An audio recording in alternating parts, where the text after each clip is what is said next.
అపోస్తలుల కార్యంలో చూస్తాం. దేవుని బిడ్డలారా, ఆయన పిల్లలంగా మరి మనందరికీ పేతురుకున్న బాధ్యత మనకు కూడా ఉంది. మనం 3000 మందిని ఒకే విధంగా మనము చేర్చుకునే ఆ స్థితి మనకు లేదనుకుంటున్నాను నేనైతే.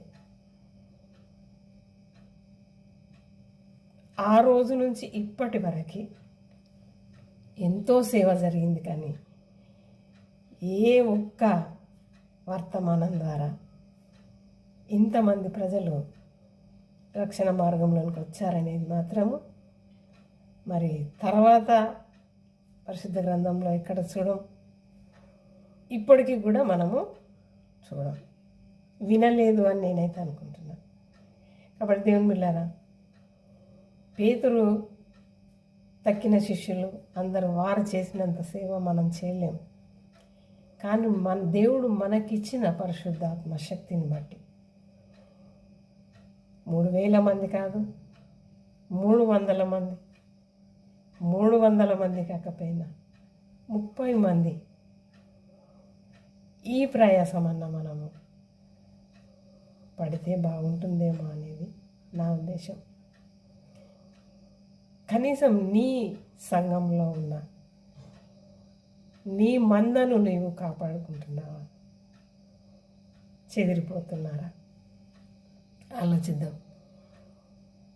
శిష్యులు ఆ రోజు ఈ పని ఇప్పుడు మనం చేయలేం కాబట్టి మనం మునుపున్న స్థితికే వెళ్ళిపోదాం అని నిర్ణయం అప్పుడు తీసుకున్నారు.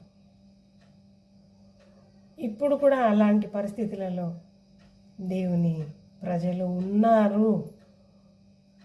కాబట్టి దేవుని బిడ్డలారా, దేవుడు మనల్ని ఎందుకు ఎన్నుకున్నాడు, ఏం చేయమని చెప్పాడు, దేని కొరకు కనిపెట్టి చూడాలి అని చెప్పాడు, కనిపెడుతున్నామా? మరి నీకు ఎందరిని అప్పగించాడో దేవుడు, వారిని తగు విధంగా కాస్తున్నామా?